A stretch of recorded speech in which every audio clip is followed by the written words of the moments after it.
What's going on, everybody? Mortem here, this time bringing you my review after 100% for The Witcher 3, completing my look at the trilogy and, more importantly, finally getting around to experiencing the next-gen update for this title for myself, as I have played The Witcher 3 pretty extensively. I technically 100% this one back in 2019, but I wanted to take a look at it for the sake of putting it on the channel, of course, but also simply to take a look at what changed with that big update a while back, and also share some of my thoughts on one of my most played games period for the channel's sake. So before we dive fully into that, just to get my usual stuff out of the way, I review games after 100% all the time to set me apart from other reviewers on the platform, and while that does include the achievements, it also includes a lot more than that. There's a link below covering everything I go over in these reviews, but also a link below to my public Steam profile. But in the case of The Witcher 3, this is really more about taking a look back at it, because as I mentioned, I've played this game extensively, when it first released as well as several times over the years, because The Witcher 2 is one of my favorite games story-wise, so obviously when The Witcher 3 was coming out, I was keen to play it after I'd already played both of the original ones, and like a great many people, I too think The Witcher 3 does a lot of things very, very well, but as I experienced going back over the title, even with its next-gen update, I do think it's starting to show its age a fair bit, as believe it or not, this game is 9 years old, with it originally being released all the way back in 2015. So that's some of the things I'd like to discuss over the course of this review. But first, a note on the technical state of this game, specifically in regards to its next-gen update, of course, but the main thing to note here is that I had a fair bit of crashing with this game, and I have a 4090, so the next-gen update was not a significant resource drain for me, but it looks like it does have a fair few issues. As just a quick glance at how it's running for other people says that they also have some issues with crashing. Now, in my case in particular, it seemed to happen a lot when I was swapping out equipment, and I've seen other people have issues with the Hairworks setting option that makes hair look a little better, and some people have more luck with simply turning the new ray tracing off as well. So it's not something that can't be worked around, but do note that it might be an issue for you in 2024. But that's not the only thing to discuss in this portion of the video, because I want to talk about the next-gen update in particular. What's it about? What's it do? Well, originally it released all the way at the end of 2022, and the core things it did were upgrade the game's graphics via ray tracing, implementing a whole host of community mods as part of the base game, upscaling some textures to 4K for important characters, though I will say on those upscaled textures in particular, sometimes you'll be playing this game in 4K and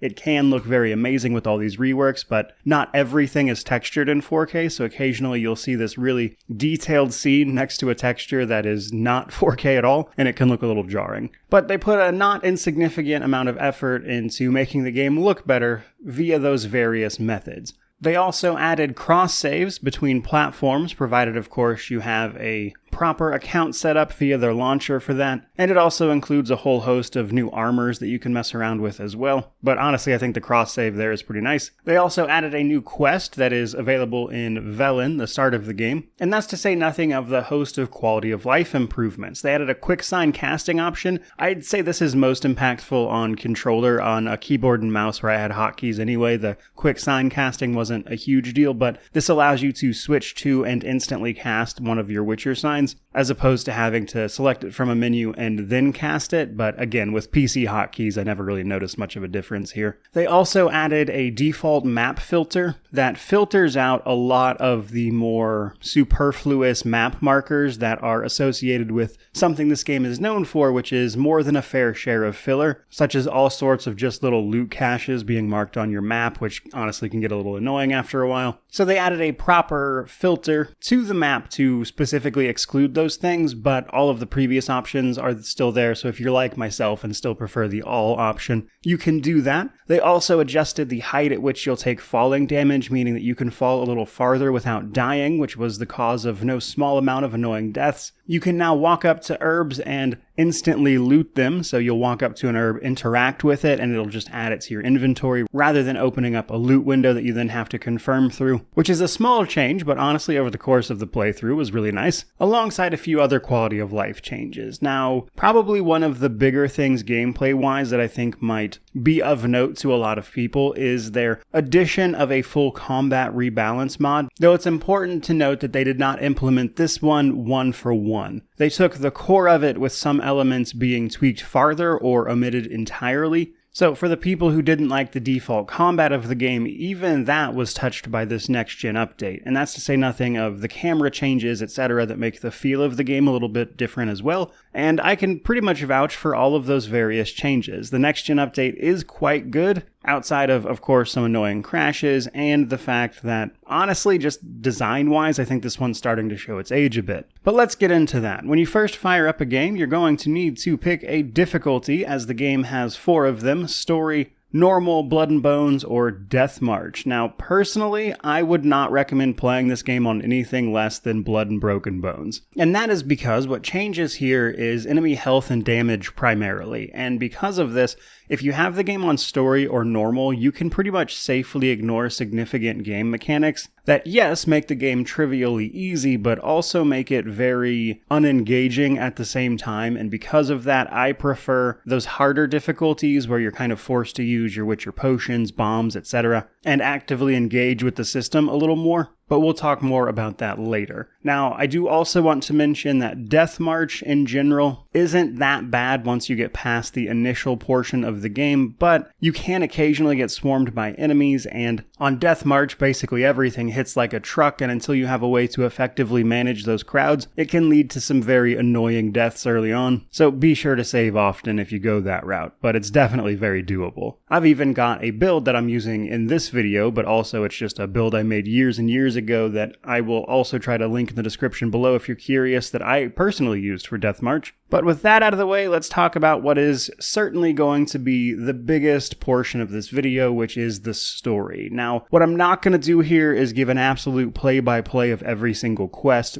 but I am going to talk significant spoilers for the story of The Witcher 3, because it's been out for almost 10 years, and also, there's just a lot of stuff I want to comment and talk about. But in particular, the first thing I want to mention is that one thing I actually don't like about The Witcher 3, as someone who was a big fan of the series before this game even launched, was that it did very little to carry forward your choices from the second game. In fact, for those who don't know, The Witcher 2 had 16 different endings, and barely any of that matters for The Witcher 3 at all. And while I don't think that's necessarily a bad thing, because, at the end of the day, you gotta zig or zag and pick a direction for the sequel, totally fine with that in concept, so they narrowed it down to a few specific choices in The Witcher 2 that could have an impact on 3. But, unfortunately, the actual impact of those choices on The Witcher 3 is also incredibly minimal. So, despite you being able to simulate a save from the second game and talk about which choices you made, not a lot of them have a huge impact on the game directly, with really, I would say, the biggest one being whether or not you save or spared Letho. You'll get a bunch of extra scenes with him, but the rest honestly doesn't matter much, with a lot of the important characters either being killed off screen or simply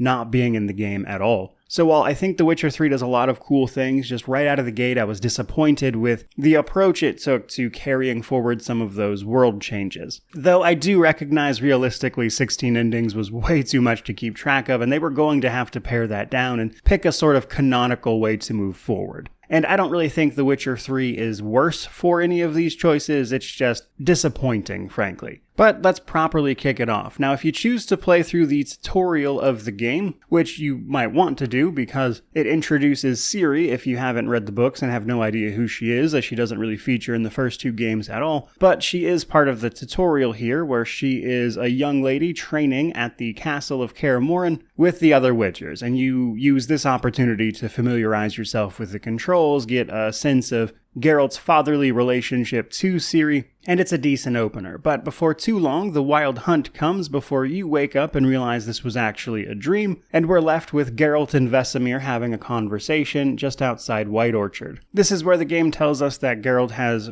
fully recovered his memory, is tracking down Yennefer, who has sent him a letter finally, but the town we were supposed to meet her at was destroyed, and thus we are trying to find her elsewhere, and we're going to go ask around at the inn. Now, the whole sequence sequence of White Orchard here is like a 5 to 10 hour segment, depending on how quickly you play, that introduces a whole lot of concepts. Basically, the Empire of Nilfgaard has invaded, is occupying lands around the Northern Kingdoms, with their presence being either tolerated or hated by certain individuals, bit of a mixed bag there. And we're going to meet with Nilfgaardian commanders, the locals, get all sorts of a feel for this. But your main goal in White Orchard is to kill a griffin that's been terrorizing the locals, in exchange for information about where Yennefer is and went, but probably also worth a mention that you'll meet a merchant named Gaunter O'Dim who helps you in your pursuit of this, and that's going to come up later. Just a nice bit of foreshadowing there. Eventually, though, you'll have killed this griffin, you'll get the information on Yennefer, only to cause a bit of a scene at the local inn. Right after, Yennefer finds you. She tells you that while it's nice to see you, you have a meeting with Emperor Emhyr, who has a task for you that you're definitely going to want to hear about. This is your first time meeting Yennefer since you regained your memories properly, and she seems to have been doing a bit better than you, quite frankly. But either way, you're off to the palace at Vizima,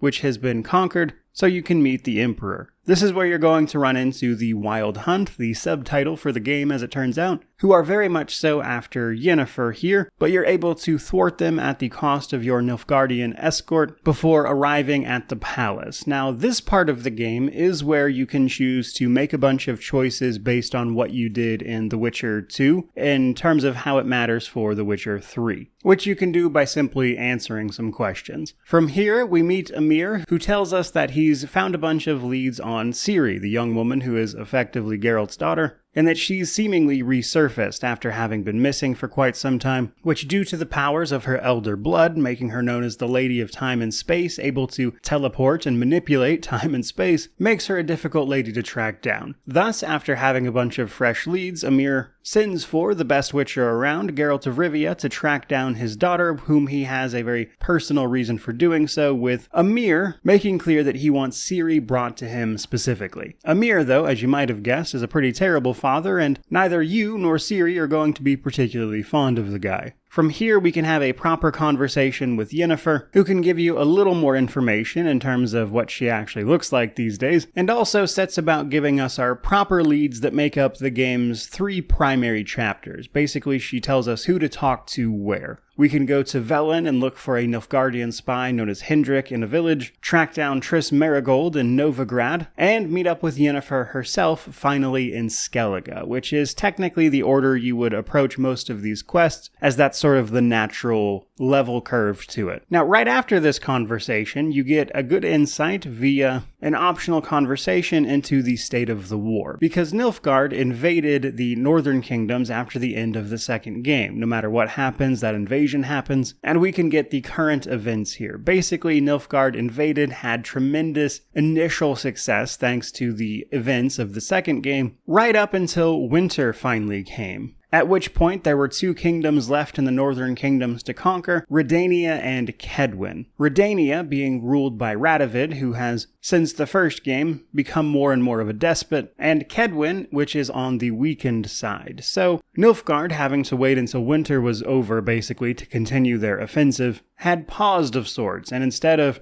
doing nothing, Redania marched across the mountains and basically attacked and conquered Kedwen themselves, but due to the loss of their king, was quickly brought under control and assimilated into Redania's systems, and this allowed them to form a united front against the ongoing Nilfgaard invasion, which is where the most recent events come in. Basically, in springtime, once the battles resumed, there was a particularly large clash in the area of Velen, otherwise known as No Man's Land, which makes up the first segment of the main story. This was a massive battle that nobody really won. Losses on each side were enormous, to the point where Nilfgaard was forced to basically form defensive lines and simply stop advancing, and Redania was forced to retreat across the river and do much of the same. So as it stands when the game begins, Nilfgaard is waiting for reinforcements from the south so they can bolster their troops following those losses and regain the offensive against Redania, which is also licking its wounds at this point, meaning that the war has ground to a bit of a standstill, which is where we can make for No Man's Land ourselves, or Velen, which is where the game starts getting much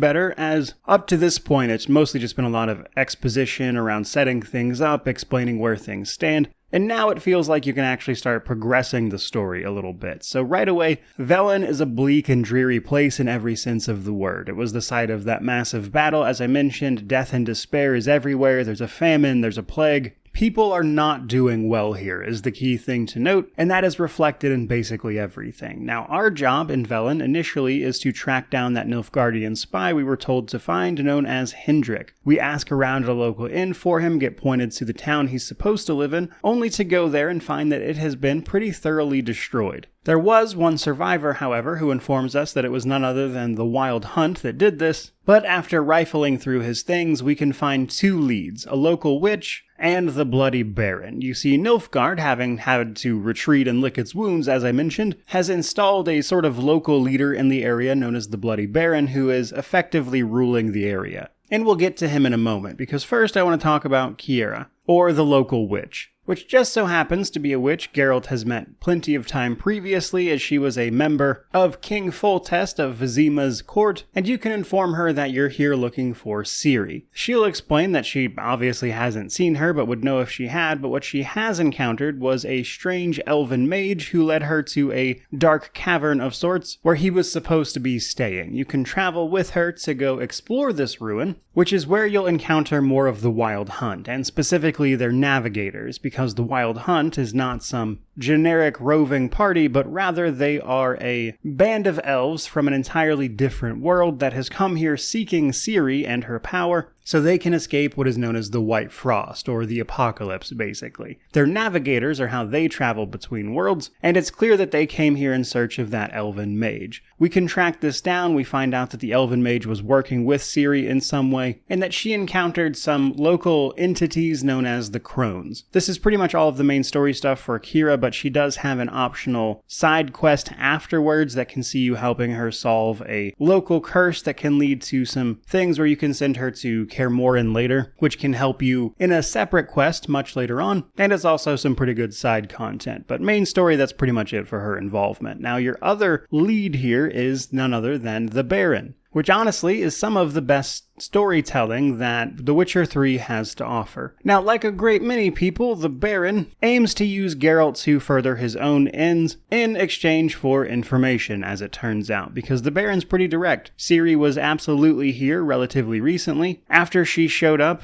clearly exhausted and wounded, following a somewhat harrowing ordeal, it would seem. But in order to tell us where Ciri actually went, the Baron enlists us to find his missing wife and daughter. But things over the course of this investigation turned pretty dark, as we learned that the reason that his wife and daughter left is that the Baron himself was an abusive drunk and they planned to escape, though it's actually not that simple. But the story at this point wants you to believe that that is what happened, and that in particular, his wife miscarried. A miscarriage that was buried improperly and became what is known as a botchling, which is a truly disturbing part of the story, to be honest. But you need to solve this using your Witcher trade, that is to say, our propensity to hunt and track down monsters, which I'm sure many people know by now, to sort this issue out. You have two options. You can either kill the botchling outright, using its blood with a ritual to then track down his wife and daughter, or you can go about removing the curse of what the botchling is and turn it into a lubberkin instead, which is a sort of guardian spirit, which is one of, I would say, the initial choices the game has you make, though it doesn't have a ton of impact on much besides this quest. Now, no matter what you choose there, you're going to find out a bit of information here, mostly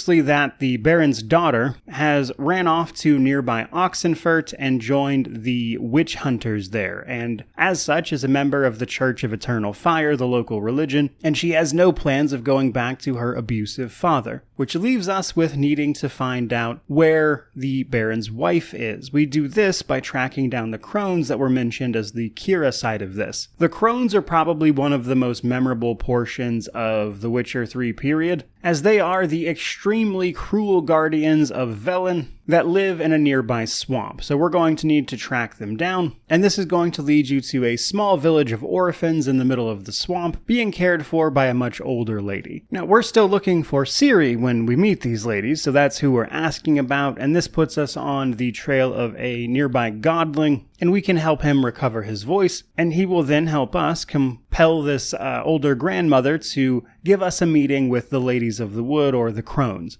The crones basically say, do a task for us and then we'll tell you what you want to know, and send us off to a nearby village to present a dagger to a villager. This villager is the one giving us our task to help with, though, and he requests that we go to a nearby tree and exorcise it of an evil spirit, which is where we start to get a real sense of how messed up things happen to be here. You see, the tree spirit, once you find it, is actually the spirit of an old druid that has been trapped in this tree by the crones. If you save him, he promises to help you and save the kids at that swamp village that are in trouble, according to him, or you can choose to kill it as the crones requested, and this actually turns out to be a bigger choice than you might initially think. Now, unfortunately, the consequences for this decision are a damned if you do, damned if you don't situation. It's kind of really dark either way, and I think it's one of those decisions where The Witcher 3 is at its best. There really isn't a correct decision here. If you do what the crones want you to do, all of those kids in the swamp village die. If you free this spirit, it goes on to destroy an entire village all on its own and leads to some really dark consequences later on,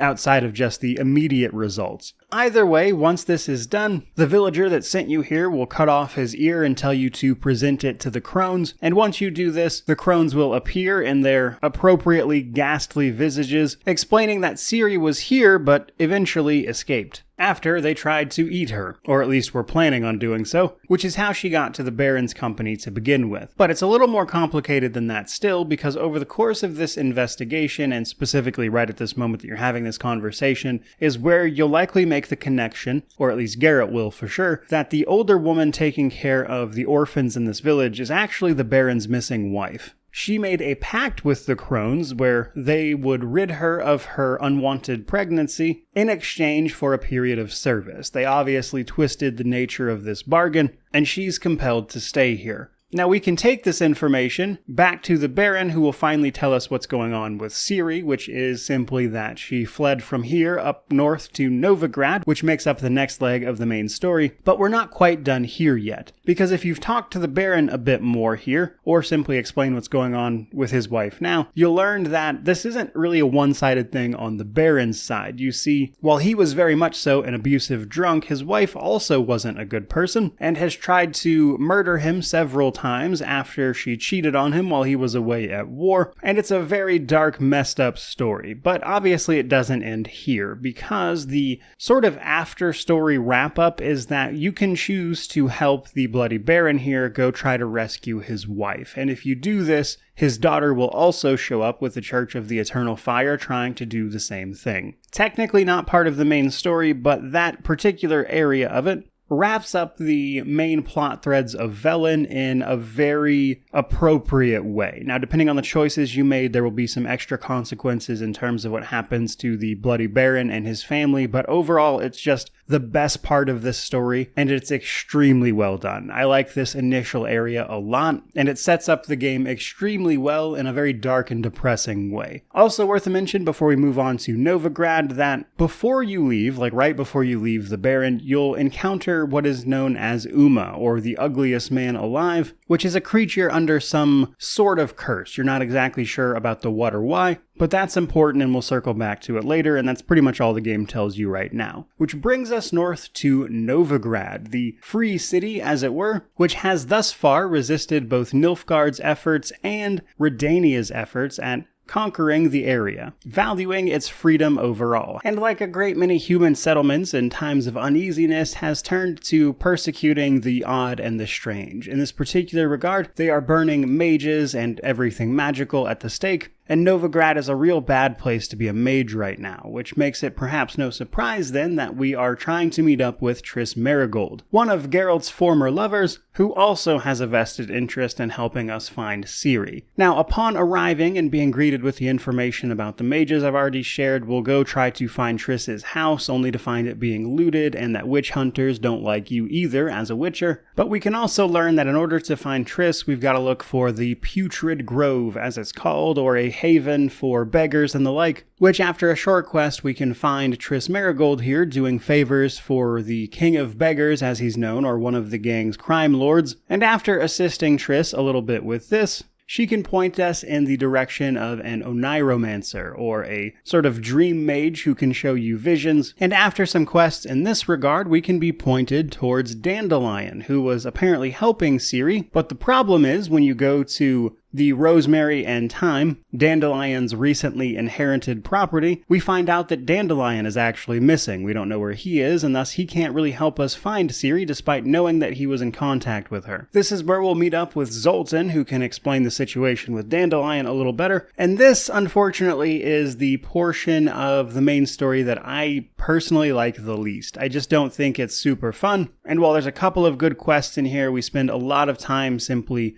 tracking down various leads and looking into things, and it's overall just not as compelling as you kind of know what the outcome here is already. In following Velen, it's very tonally different because there we were stuck in swamps and dreariness, whereas Novigrad is a proper urban environment with a big city to explore, and even outside of town here, it's more like fields and farms and that type of thing, so it's a very different situation, and I can see why they went with it, but it doesn't come across to me as nearly as interesting as the initial chapter of the game. But basically, we need to track down Dandelion's last known whereabouts, which is going to lead us to a woman he is familiar with known as Priscilla. Priscilla explains that Dandelion and Ciri were involved in some sort of heist that has clearly gone wrong because Dandelion is now missing. We, of course, need to find a way to help him, but Priscilla in particular informs us that the Big Four, or the criminal underworld, is all looking for Dandelion, which is why we're going to go meet them, and it turns out we happen to know one of them, as one of them is Dijkstra, the former spy master for Redania, turned criminal gang lord. And it turns out they're all looking for one of their number, known as Whoreson Jr., who we know for a fact was involved in a spat with Dandelion up to this point, just before he sends men to attack the rest of the crime bosses here, which means that they all want to find him and kill him as well, and he's also our best lead as to where Dandelion is, so we need to track him down as well. In following those quests, we can learn that Junior there is actually working with the Redanians, and they likely know where he is. Now, through the grapevine, we can find that our old friend Vernon Roach is likely also counting Radovid among his allies, and we can go meet up with Roach, who played a big role in the second game as well, if you don't know. And he's due to meet with a Redanian contact who can hopefully point us in the direction of Junior. That contact turns out to be none other than King Radovid himself, who has, in this short exchange, quite clearly gone mad, which is a bit of a shame because he was a pretty upstanding guy in the original game, and over the course of the games you can sort of see his descent into full-blown madness, as he's turned into an incredibly cruel, vindictive person by the time this game rolls around. In particular, though, he is happy to simply give Geralt of Rivia the location of Junior, as he has outlived his usefulness, and Radovid is unsurprisingly going to use this to obtain a favor from you just a little bit later. Once we track down Junior, we can choose whether or not to kill the guy because he's a pretty terrible person, but also it turns out he had a phylactery that was something Ciri was here trying to get fixed, and her and Dandelion agreed to perform a heist for the sake of getting this phylactery fixed. In particular, though, the person they were robbing is actually one of the other crime bosses, which just so happens to be Dijkstra, the former Redanian spy, which forms the other portion of the main story here, as Dijkstra asks us to track down what happened to his treasure, and through that quest you'll likely try to conceal a little bit here, but this quest puts you into contact via a bunch of witch hunters in a quest with Triss, and this ultimately leads you into a conversation with a spy who can reveal what happened to Dandelion. Specifically, that he is imprisoned right now, and that in order to free him, you'd need someone to give the order like the head of the witch hunters who basically just died. But we're not completely out of luck, you see, because over the course of this investigation, we can learn about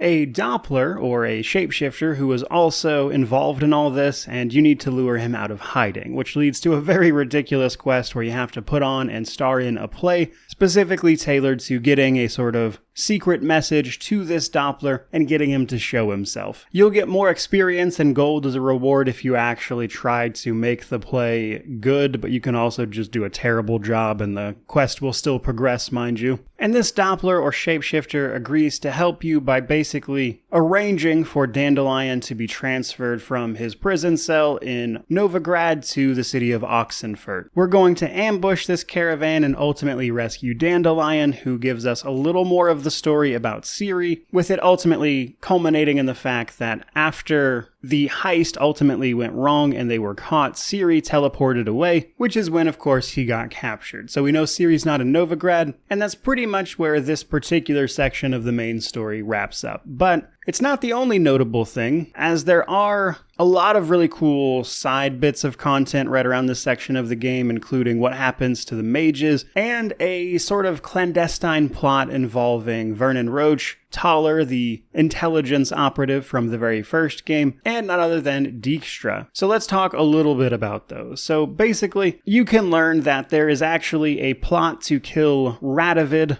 as he has gone quite insane by the 3 people I just mentioned, and you can assist them in tracking down one of their operatives, but mostly what you're going to do right now is simply learn of this. It's also important to mention that if you help people like Vernon Roche and Vess, that they can come to your aid a little bit later in the game, which we'll get to, which can also provide you some useful background on what happened to the Kingdom of Temeria, which was a big focus of the original games as well. But another really big piece of content is helping Triss Merigold, one of our proper romance options in the game, and we can do this by basically appealing to a local wealthy aristocrat who happens to have a son who is an alchemist, which is one of the people being rounded up and burnt at the stake. Triss basically agrees to help him and is kind of by default leading an underground movement of the mages and things and trying to secure for them a way out of the city, which is what this little subplot is all about. Now, you and Triss go to a party held by this aristocrat as a cover of sorts so that you can sneak her son out of town and lead him back to Novigrad and escape. It's also your chance to romance Triss Merigold if that's what your heart desires, but we'll talk a little more about that separately. But it's a big part of this section of the game, so I wanted to mention it here. Broadly speaking though, in terms of the Novigrad area of the game, honestly, I don't care much for a lot of the main quests here, but I do think it has a lot of the game's best side quests, if that makes sense. And that's pretty much the best part about it. But after this, we're left with only one lead to track down, which is in fact Skellige, where a big magical explosion is being investigated by none other than Yennefer, and since Geralt has regained his memories in this game, he's aware that he's known some people in Skellige for quite some time. But first we have to get there. So in Novigrad, we can secure passage with a captain who supposedly has an agreement with the sort of Viking raiders that make up Skellige's main population that allows him safe passage. But perhaps unsurprisingly, on your way to the islands of Skellige, your boat gets attacked, and you manage to fend this off only for a big storm to shipwreck you, and we wake up on the beaches of Ardskellig, the largest island in Skellige, where we can then head off to the main city to meet the major players of this particular act. Now, as far as these sort of main story sections go, this one is interesting, because Skellige is probably one of the longer areas in terms of all the side content you can do, but the main story section of it is actually quite small. Basically, we arrive here, we find out that the king has recently passed away, and that they'll soon be choosing a new one. Ourselves, meeting up with Yennefer, goes to a sort of feast, if you will, commemorating the late king's death, where we then also sneak around into a druid's big hideout and steal an important mask called the Mask of Ouroboros,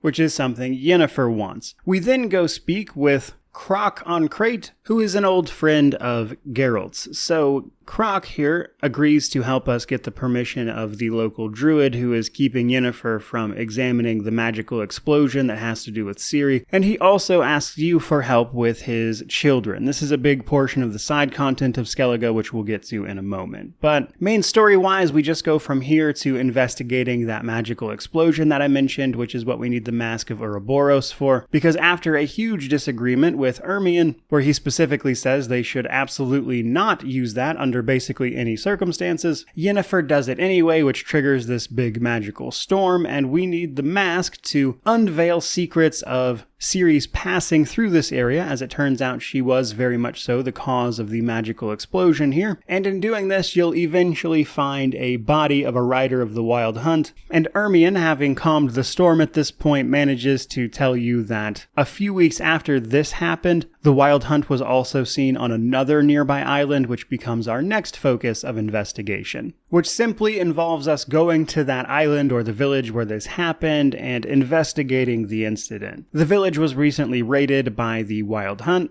and you'll learn that the only person with information was a person they now call Craven, or a man formerly known as Skjall, who happened to have been there when the place was attacked and saw what happened with Ciri, but he went to go regain his honor, having fled from the battle, supposedly, by fighting a cursed enemy in the nearby Garden of Freya. Our job is to basically go track him down and look for information, but unfortunately, he's dead. Now, you'll also have to deal with the curse here yourself if you haven't done it already, which involves fighting a werewolf as well, but eventually you'll find Skjall's body. Yennefer utilizes a bunch of necromancy to force it to talk and explain what happened, which kills the entire sacred garden of the area in the process, and gives you a flashback to what happened here. Basically, Ciri arrived at the village after having washed up on shore, more or less, after teleporting away. When the Wild Hunt arrives looking for Ciri, her and Skjall run away as he tries to lead the Wild Hunt away from the village to keep everyone from dying. Ciri ultimately meets with the magical elf that was helping her up to this point, where they got into an argument and he magically put Ciri to sleep, which is most of what Skjall saw before it shows an image of an incredibly odd-looking beast that if you've met Uma already, you'll be familiar with. Otherwise, you get a small side quest to go find out who it is if you missed that earlier in Velen. And that pretty much wraps up the entirety of the Skellige main story. So from here, really all you do is go collect Uma, as that's your only tangible lead at this point as to where Ciri might have actually been, as you've investigated all the leads that you've found. And that concludes the major portion of the main story. It's like 2/3 of the way over at this point, I would say, but there's still a lot left to go. We also want to talk a little bit about Skellige and Yennefer here. So after the main story portion of Skellige, if you want to romance Yennefer, a woman that Geralt is very much so bound to in more than one sense of the word, this is your option to do that via a quest that comes available right after this ends, and you need to do it pretty quickly, otherwise it will fail. But again, we'll talk about Triss and Yennefer here in a bit. The other big thing you can do on Skellige, though, is help Croc-an-Craite's children, as they are both vying for the crown of Skellige, which is open. Now, interestingly enough, this is one of those decisions where if you choose to do either simply nothing or help one of his kids, you can do either or. Now, right away, you will help both of his kids with a specific task they were trying to do. This leads to a feast of sorts that is ultimately attacked by berserkers, or people who turn into these giant bears and maul everyone, but it turns out that it's a little more sinister than that because their transformation was induced through a special mushroom, so clearly the feast here was assaulted. Now, who you choose to help investigate this particular scene winds up becoming the king or queen of Skellige,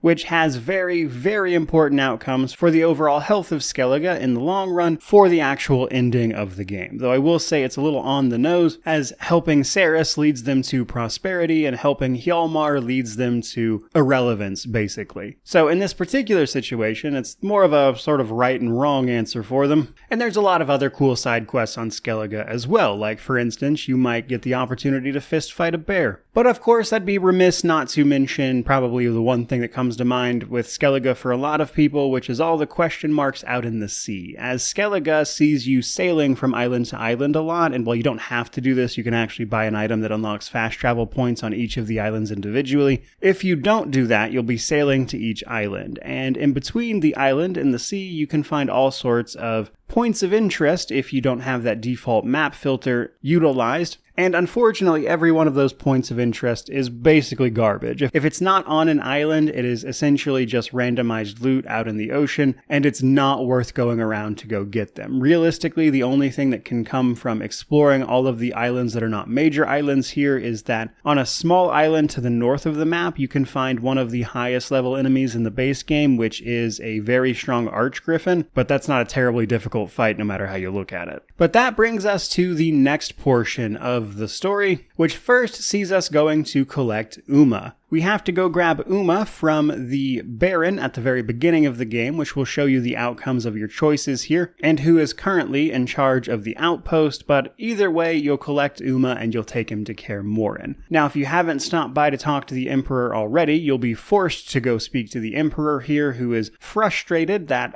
despite all of these leads, nothing has come of it, but once you explain that Uma is obviously a cursed individual and that it could very well be Ciri herself, he sets you on the task of exploring that option. Now here, you and Yennefer go to Kaer Morhen, the Wolf Witcher's stronghold, where you're going to attempt to lift this curse, which sees you completing a few various tasks to effectively get ready for the ritual. A ritual that is very upsetting to most of the denizens of Kaer Morhen here, as it involves administering the Trial of the Grasses, at least in part, to Uma. This is one of the trials that makes a regular person into the Witcher, and this portion of the game explores a lot of the lore behind that, the feelings of the Witchers who have gone through it, and how deeply messed up it was as the participants, the humans who have prepared and trained to be a Witcher, undergoing the final transformation, the Trial of Grasses. There's only like a 30% survival rate, which means a lot of people died during this, and it's pretty dark stuff. And you can also get a lot of great scenes with other Witchers we'll have met throughout the series, like Lambert or Eskel. And there's also a hilarious night of drinking that can, if you choose to go along with it, lead to some truly very comical scenes that are worth it in and of themselves. And it's a great bit of the story that serves a little bit as an almost intermission. But eventually you'll have the setup prepared here to remove the curse from Uma to reveal what is actually hiding in this messed up little guy, which turns out to be none other than the elven mage who was helping Ciri all along. Now he's in a very, very frail state, so Yennefer has to stay to stabilize the guy, but he produces some sort of magical light that is meant to guide Geralt to Ciri from the seas of Skellige. Now this becomes a sort of point of no return. There have been a couple minor ones that would fail some quests up to this point, but by and large, this is the game's biggest point of no return. Basically, the world changes irrevocably after this series of quests, but there's still a fair bit of game left. Now, essentially what's going to happen is that you're going to go collect Ciri from where the Elven Mage left her on the Isle of Mists. In doing so, it's going to draw the Wild Hunt, so you plan on setting up a trap for them at Kaer Morhen because there's not much else to do. So in order to prepare for that, you're going to go to all of the areas of the game that you've already been and essentially appeal to allies for help and aid. And depending on the choices you've made, the exact amount of help you get here will vary. But in a perfect world, you'll have plenty of allies to fight off the Wild Hunt with. In any event, though, we still have to go get Ciri, which involves going to the Isle of Mists and recovering her. Now, overall, I thought this was a pretty cool plot point initially, because you're sailing to this island, this person you've been after probably easily like 60-70 hours of game up to this point, if not much more, and you're finally about to go meet her. And then suddenly the game is like, do this weird side quest involving like some comparison to the Seven Dwarves. So you get to the Isle of Mist, you find a cabin on it, Ciri's in the cabin, and in order to be allowed in by the dwarves that have locked themselves in, you have to go find their friends. And it's just a very bizarre sequence that I think gets in the way of this otherwise like very impactful narrative moment, and I hate that this quest is here. They should have just scrapped this and let you go straight to Ciri. I'm genuinely curious as to what the thought process behind putting this quest here was, but there it is, I guess. Now, once you've gotten Ciri, you'll reminisce about some times, and initially, Geralt thinks she might be dead because she's not moving, which is an especially moving scene, but you'll have some conversations, and that's all well and good, but eventually the Wild Hunt appears on the Isle of Mist, and you're forced to teleport away to Kaer Morhen and enact your setup and strategy to this point and prepare to defend the castle. Now, in many ways, I would say this is the big climax of the game, as it can play out and you'll get a bunch of extra scenes depending on who is here helping you. There's a lot of really fantastic scenes between individual characters, like Eskel has a really great moment as part of this.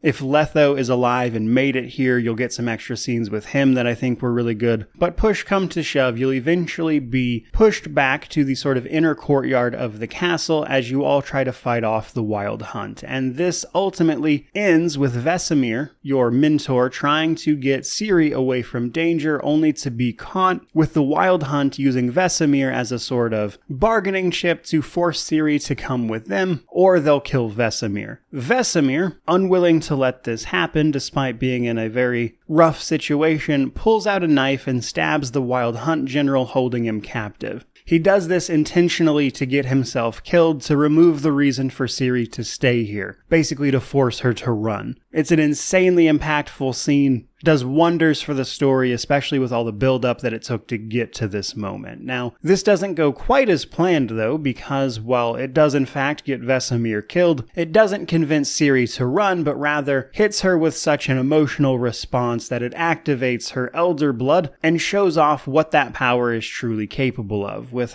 just raw power emanating from Ciri, effectively forcing the entire Wild Hunt to retreat or face imminent death. And after they retreat, it finally happens that the magical sage here wakes up and manages to put Ciri to sleep and calm her elder blood before she kills everyone, which is where the final act of the game starts, with you sending off Vesemir via a funeral and everyone deciding what to do next. Now, most of your allies are simply going to head out on their own way, with you being left about what to do next. Now, essentially, everyone decides that this involves gathering up the Lodge of Sorceresses from the earlier games, as well as giving Ciri some training to control her power on top of handling a few other things, such as isolating the leader of the Wild Hunt by destroying his generals and a few of the follow-up quests. But this is basically the final leg of the journey, and it's all about preparing for the end, essentially. But this is also a very important part of the story, because this is where some of your choices will start to heavily impact the ending, because your relationship with Ciri is first and foremost at the heart of this game, and this is shown right after this by you needing to console Ciri when she's struggling with training. And your choices here and how you go about doing this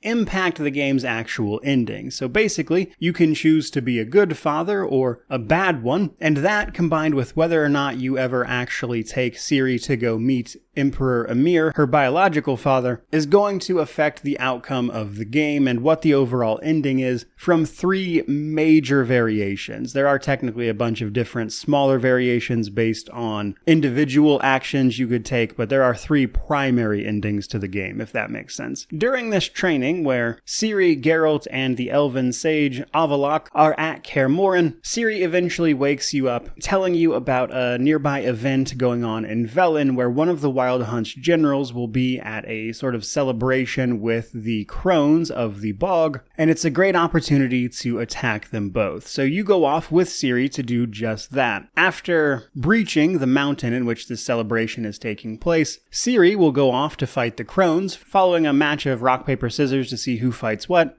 but ultimately Ciri manages to kill two of the crones, with the other one fleeing and stealing Vesemir's Witcher medallion. Geralt, on the other hand, ascends the mountain and goes to fight Imerlith, the general of the Wild Hunt who killed Vesemir, and you'll ultimately kill him in an especially impactful scene. Before ultimately, you and Ciri both finally head off to Novigrad to complete the preparations for the endgame. Now, this is where you're basically just going to do a few tasks for each main character that you've met up to this point to prepare. So, for instance, and probably the most interesting one, is that you're going to travel with Avallac'h to meet with the general of the otherworldly elves on their own planet to basically cut off reinforcements by proving that Eredin, the leader of the Wild Hunt, actually killed the previous king of those elves and thus isn't worthy of the help they're giving him. But that's a really cool quest just because you get to go through all these different worlds that aren't just the one we've been traveling through, and you get to see what the White Frost is capable of, and it's a very cool sequence of events overall. You'll also go around with Ciri to talk to the people that she encountered on her journey up to this point, separate of yours, and get some background on what has happened since, which is nice to see. But the other part of it is just simply gathering up the other members of the Lodge of Sorceresses, which comes down to simply freeing them, and this final leg of the story is also where a lot of the other side content will unlock if you've done the prerequisites. Like, for instance, if you want to assassinate King Radovid, that quest becomes available now as well, which has major implications for the overall state of the world after the game ends, especially since you're going to have to make some very tough choices there that I don't want to spoil for anybody, but it's some rough stuff. But either way, once all of this is done, you then go to Skellige to complete your very last few quests, which involve gathering a sunstone to summon the Wild Hunt here. which acts as a sort of beacon between worlds. You also get a little more information about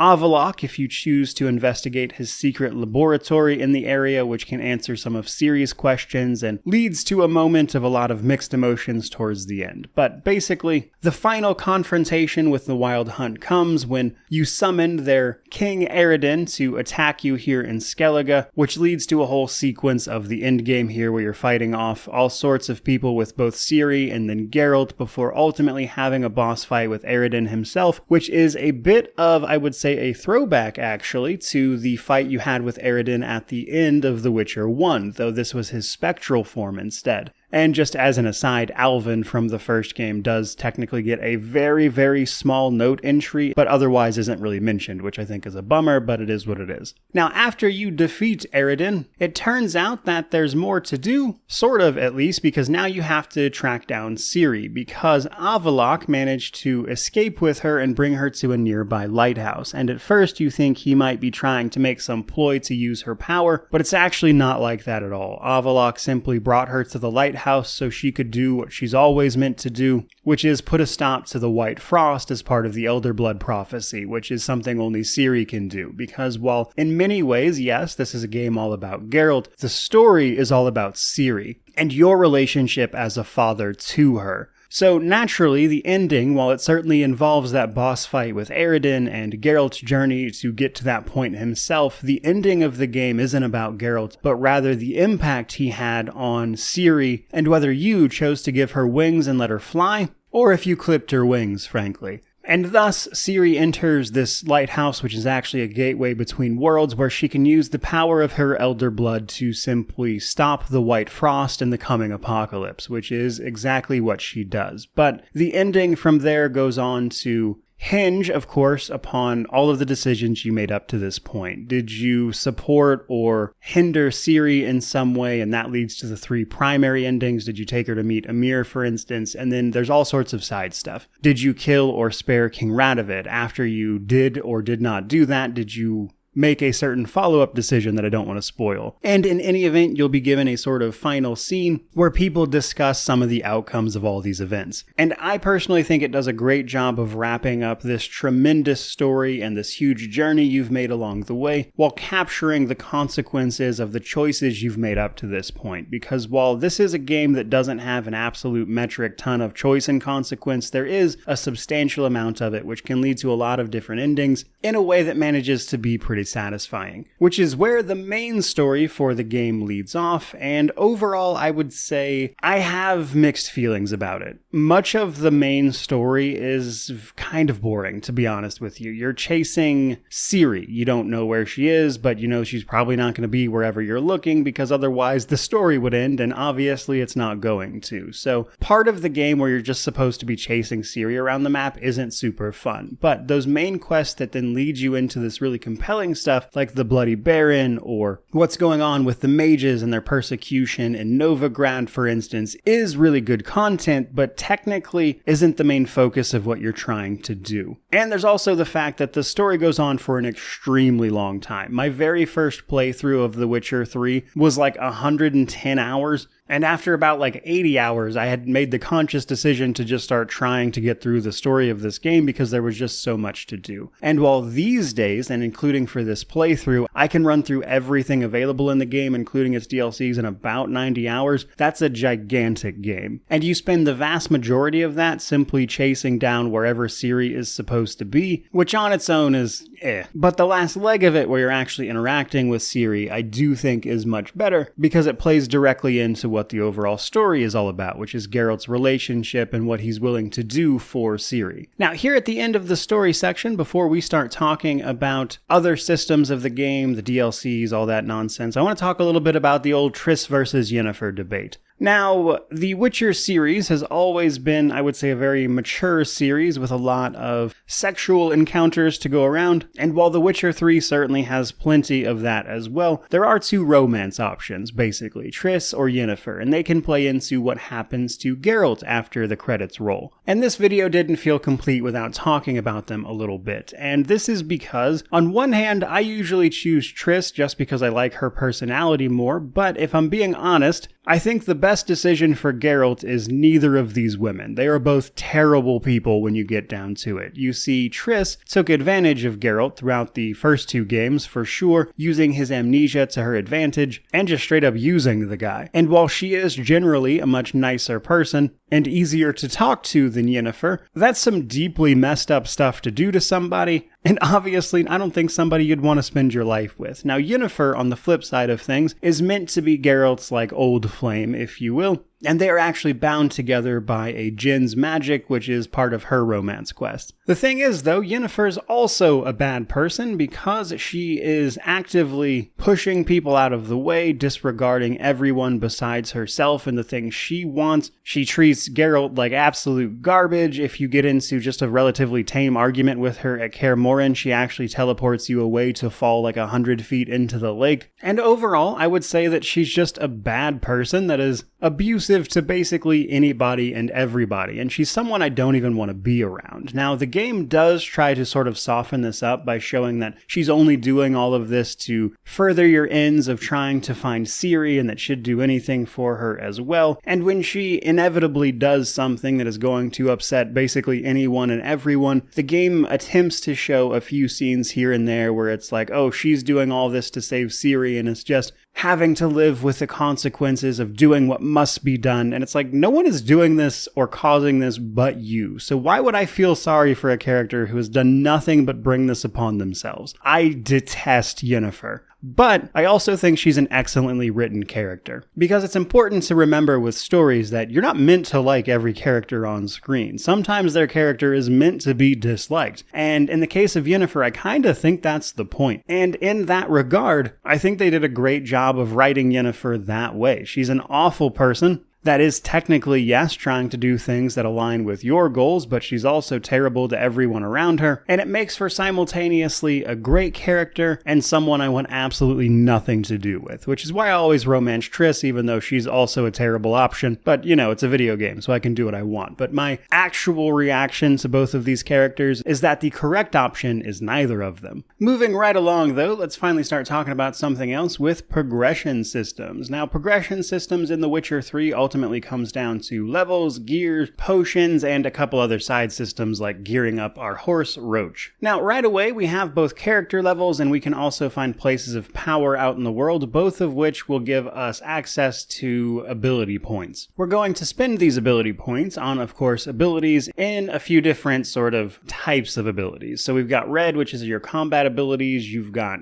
blue, which is your signs or your spells that we can cast. You've got green, which alters alchemy and makes you generally better at it. And then there's a last one that is yellow. This is a sort of generalist tab. You won't probably be using a ton from the generalist tab, but there are one or two of them that are really good. And depending on your build, you'll likely pick a few. Now, the thing that I don't like here is that you can't actually use these abilities right away. You see, in order to use them, despite unlocking them, you have to first slot them into this bit on the right here of ability slots that you unlock more of as you level up. They are divided up into groups of 3, and this is because every group of 3 abilities you see here can be altered further by a mutagen. These will drop off of enemies, and later on in Blood and Wine you can actually make them. And they have a couple tiers as well. Basically lesser, normal, or greater. If you color code the mutagen that you put in that slot with the abilities in that group of 3, you'll get an increased benefit based on what that mutagen is. So for instance, red increases your attack power, green increases your life, and blue increases your sign intensity. Now this is the basis of it, but there is actually a little more that comes in the Blood and Wine DLC. That particular DLC has a quest we can do to unlock a little bit more in terms of abilities and things via extra mutations. Once we complete that quest, we'll gain access to another option here, which is a separate sort of little skill tree that we can spend excess ability points on. Because as you may or may not be aware, we're going to get a lot more ability points than we can spend on abilities we can actually use. So you can use the excess ability points and your excess mutagens to learn things from this new ability tree. This new ability tree will only let you use one of these abilities at a time. They're all very, very powerful. They can do things like one shot, just give you a second life, just to name a couple of my favorites. However, which one you choose decides the color coding of the 4 additional slots you can earn this way. You don't get those ability slots right away or based on level, but based on how many of these skills you've unlocked. And then which one you have equipped decides which color of abilities you're allowed to put in the extra 4 ability slots. Now, believe it or not, I do actually like that part of the system, mostly because the ability tree here that you get access to has just some incredibly powerful stuff, and it lets you make use of your previous abilities that you've probably gathered but can't use up to this point. But unfortunately, you're likely only to be using that system in the last probably maybe 10 to 20 hours of your gameplay, and thus for the vast majority of the game, this character progression via abilities is not my cup of tea at all. I really don't enjoy this for the bulk of the game. Mostly because it's just really restrictive. There are actually a lot of really cool abilities in this game that can fundamentally alter how you engage with certain mechanics, like changing how the signs work, or adjusting how many potions you can use, what they do for you, how you form your attacks, the ability to deflect arrows. And the problem with that is that all of that is locked behind an incredibly restrictive system in terms of what abilities you can actually utilize. And I think that's one of the major reasons people complain about combat in this game being bad, which isn't something I agree with wholesale, but we'll get to that in the combat section. My point being that I like what they added in Blood and Wine to this system. I think it helps a lot. But the fundamental structure of it for the bulk of the game isn't really a good system in my opinion. And that brings us to gear. Now, gear is an interesting thing in The Witcher 3 because our inventory is going to be loaded down with all sorts of alchemy ingredients, equipment, quest items, notes, etc. And inventory management can be a little bit of a headache, but they've gone to some lengths to make this easier. For starters, things like quest items, alchemy ingredients, etc., none of that weighs anything, so you'll have tons of them, but it's not counting against your inventory weight. But for whatever reason, there is an inventory weight, so you can't carry around just tons and tons of armor and weapons, as an example. There is also a durability system, though, so as you use your items in combat, the durability goes down, which will reduce their effectiveness, of course, and you can either take them to an armorer or blacksmith to be repaired, or carry around some repair kits with you to do it in the field. I will say that starts out very annoying, but much like your carry weight, can be mitigated over the course of the game to where it doesn't come up nearly as often. For instance, you can get saddlebags for Roach, our horse, that increase your maximum carry weight, so while it starts off a bit restrictive, towards the end it's very significant and doesn't have much of an impact at all. But an interesting thing about gear is that there is a ton of it. There are all sorts of swords and weapons you can find alongside just armor that you can put on, and it's separated into a few different rarities. But the thing is, most of it is pointless because the game focuses progression, especially in terms of your gear, around Witcher gear. These are special items you can have crafted that represent a various school of Witchers. That is to say, they all have different stats. Now, my personal favorite is Griffin, and that's what you're going to see me wearing in the bulk of the footage here. But there are other schools like Wolf, Bear, or Cat, and the DLCs actually give you the opportunity to get some different ones. Heart of Stone will let you get Viper gear, and then Blood and Wine adds an extra upgrade layer, but also gives you access to a Manticore set. But generally speaking, the Witcher gear is the best in the game, and you're going to be wearing it 90% of the time because it's not really comparable to anything else. Especially since you can upgrade it. Once you get the initial set made, you can find upgrade diagrams for that particular school of gear that upgrades it to new tiers, which gives it better stats, of course. Also allows you to slot in extra little runes and things that do little bonuses to the item. And it also upgrades visually. Now, this caps out in the Blood and Wine DLC as well, with the new Grandmaster tier, if you will, with Mastercrafted being the best in the base game. And the cool thing about the Grandmaster tier, and one of the many reasons these are the best items, is that the Grandmaster tier gives you a set bonus, effectively. So if you have a full set of this on, you'll get 2 set bonuses, which will change the way you play in relation to what that particular set is all about. So my favorite is Griffin because it really amps up your signs, and there's a lot of fun stuff you can do with sign combat, like say lighting up groups of enemies on fire, and then with a rune that we can actually get, which I'll talk about here in a moment, will cause enemies to explode when they die from being set on fire, as an example. So the Witcher gear is really the best, outside of a couple of exceptions, and even these are very situational. So a high tier of item outside of Witcher gear is called relic gear. You'll often find swords of this nature if you're looking around, and because you want to be doing the most damage possible and the fact that the set bonuses don't kick in until you get the Grandmaster stuff, there are times where you're likely to be using relic swords instead of your set swords. But this is usually just until you get the next level required to upgrade your gear, as each tier of our Witcher gear has a level requirement associated with it, which is what keeps you from just using that gear all the time. But by the time you get to the enhanced version, you usually just use that until the next time you hit the level cap for the upgrades, and then you use the upgrades. Now, also in Blood and Wine, they did add a couple of swords that are noteworthy, but most importantly, there's Erendite, which is a sword you've already had if you've played the previous games most likely, but this one in particular has a unique effect that allows you to gain permanent damage to it if you hit enemies in a certain way. So there's a use case for that sword outside of just the fact that it's Witcher gear. And overall, I will say that I actually like the gear system here for the Witcher gear. That stuff is fun. It's fun to go track it down. It's fun to get the upgrades. It's fun to see it change visually as you make it better, and then you get all these crazy effects for it. But the problem is there's also just tons and tons of pointless gear in this game, which serves no other function than to either be sold or dismantled for parts. And it leads to this sort of inventory bloat that is wildly unnecessary. And that's one of the parts of this game that I think feel a little bit old. Especially since there's a case to be made for simply looking a certain way at certain times. And the thing is, Geralt lives in a world where people like sorceresses are just illusioning their clothes, basically. Their clothes are magical in nature, and they look how they want to look based on that. So I think it would be very easy to come up with some reason that you can sort of transmogrify whatever your armor happens to look like in this case, if that is of exceptional note. And because of that, it just feels very silly not to focus on anything besides the Witcher gear, which was clearly where all the sense of progression is, with the rest of it just being superfluous. Now, outside of Blood and Wine, Heart of Stone actually also added a really cool bit of progression for your armor, and it is the Rune Right system. This allows us to, at great expense of gold invested into upgrading the vendor who does it, allowing you to etch runes into your armor in the form of sort of rune words. These will have all sorts of crazy effects. Then you can do one for each sword and your main chest piece. This comes at the cost of the normal upgrade slots for those items.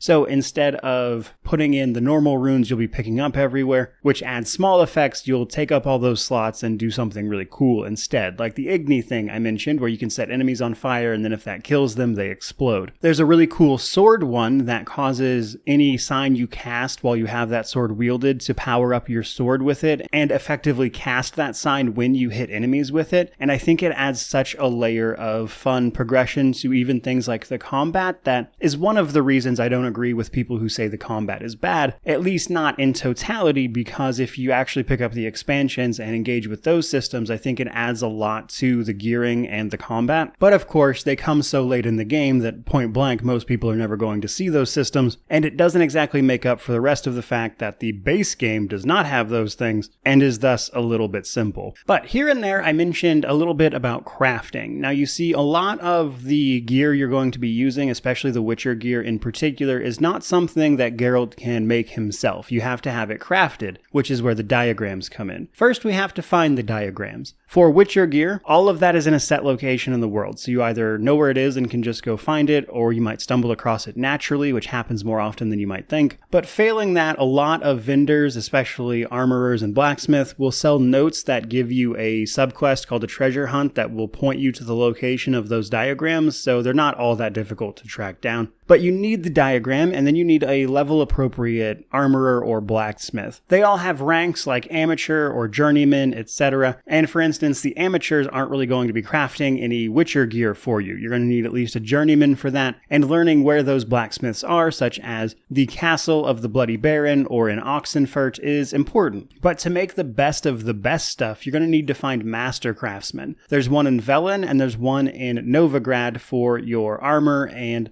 swords, respectively. You're going to need those particular individuals to make your master crafted gear. which is the highest tier stuff in the base game before you get to Blood and Wine. In order to craft, you're going to need to have the diagram, all the materials for the diagram, and of course some gold for their services, and then you'll be able to do this. Now, each subsequent tier of Witcher gear requires the tier before it to have been made, so you can't just skip ahead, and then you also have to meet the level requirements, of course, for the new gear as well. So if you start off with the base Griffin gear, for instance, if I want to make the enhanced, I need to have the base armor piece plus the materials to upgrade it, and then if I want to actually wear it, I have to be able to meet the new level requirement as well. So a fair bit going on there for gear in particular, and I will say it's pretty cool to do a quest to unlock the Master Craftsman you need for the higher tiers of gear as well. I liked that. But then we have alchemy. Members of the Witcher trade often use oils and potions to give themselves an edge against all of the monsters and things that they'll be fighting, and this comes in the form of alchemy, which has some very important changes from the earlier games, mostly made at streamlining their use. And this is one of the reasons I would recommend to play on higher difficulties, because lower difficulties don't require you to engage with these systems at all, and I think it takes away from the experience. But very simply, much like your gear, you're going to be finding formulas for things like oils, bombs, and potions that you can use, but you first have to make them. Now, once you've made them, they're pretty much yours forever, but you can only use them so many times in between meditation or rest. At which point, a single bottle of alcohol is usually used to replenish all of them, which doesn't make a ton of sense, but hey, it's a video game. Now, these oils basically cover your sword and do extra damage based on the type of oil versus certain monsters, so vampire oil deals extra damage to vampires, etc. And that's something you'll utilize the bestiary for, to understand what oils and things to use against which monster if you don't already know. And then there's things like bombs, which are effectively the same thing but have extra effects, and you can utilize those against certain monsters as well. But potions, I think, are the biggest one, as potions do so many different things, such as providing you passive health regeneration, especially if you are playing on the harder difficulties, as Broken Bones and above does not actually allow you to regain health on meditation. So being able to restore that via either food or the swallow potion is important. And then there's all sorts of other potions that can do things like slow down time in certain moments, simply grant you extra attack power. There's black blood, which hurts any vampire that hits you. There's a killer whale potion, which increases your ability to breathe underwater, thus exploring all the water available in this game as we can dive underwater. So there's a lot going on alchemy-wise, but we're not done yet, because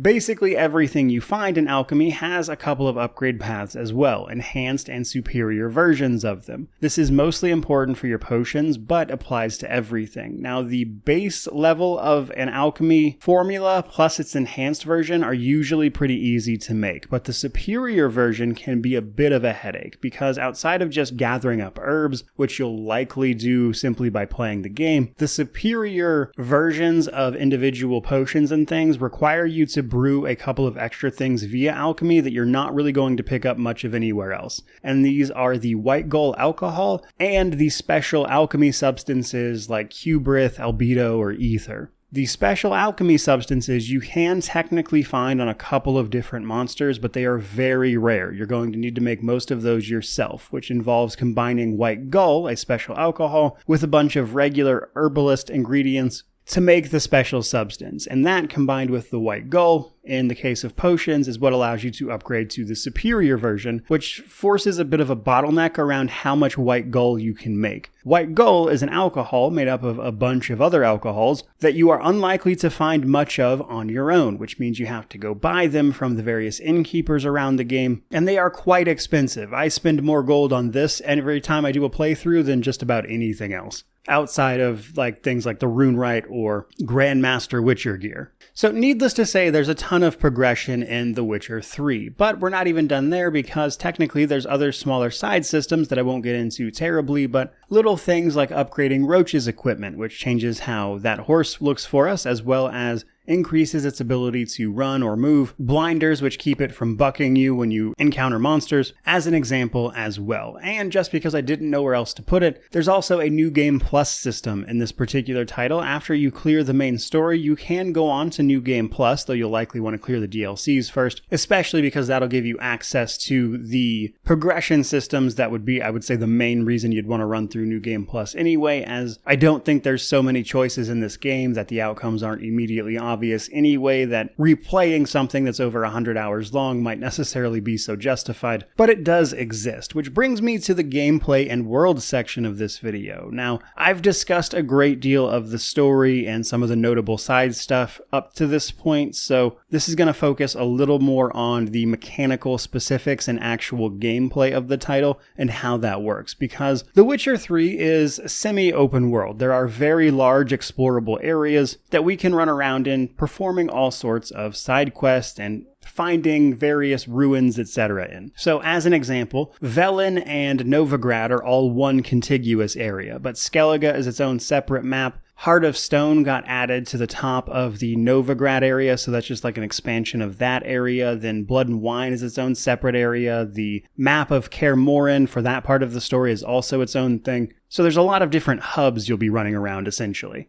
Now, in each of these hubs, typically how you're going to find quests and points of interest is by going to the notice boards. These will have a bunch of papers leading you to various quests in the area, such as Witcher contracts or just simply side quests in many cases, that form the bulk of what you're going to do. Now, this is how you'll also unlock the points of interest on the map, showing you where a lot of the notable stuff is, which we'll talk about. But I also want to stress that there's actually a lot of the map that the notice boards don't show you at all. In fact, if you go to all the notice boards and then look at the map, there are a great deal of structures and things that you can see that aren't actually noted or do anything to send you to them. And I think that's important to mention because there's a fair bit of exploration that you'll lose if you only follow the map markers on The Witcher 3 anyway, which is why their default map marker change with the next gen update I think was so well received, because a lot of those map markers they give you don't even show you the most interesting stuff anyways. There's whole towns you can miss by just following those map markers, as an example. But let's talk about some of those quests. So we have our standard Witcher contracts. Witchers are ultimately outcasts who are paid to deal with monsters, and notice boards often reflect that, talking about and looking for Witchers to take on various contracts to fight monsters. These are the monster contracts of this game, and the bulk of these are pretty simple. There's a few good ones that are here and there sprinkled throughout the game, but a lot of them are very bare bones. You go talk to the quest giver, they'll explain the basic problem, you'll agree to an award based on whether or not you want to barter for it or just accept what it is, but you get so much gold in this game anyway if you're exploring that I really never felt the need to actually haggle a price on any of these. From there, though, you'll usually question a few people, go investigate wherever the attacks took place, and this will give you some sort of sense of where the monster is, either by following tracks via your Witcher senses, as these are superhuman beings, so they can sort of hone their senses in that sort of generic video game fashion you see everywhere that allows them to follow trails of either footprints or scents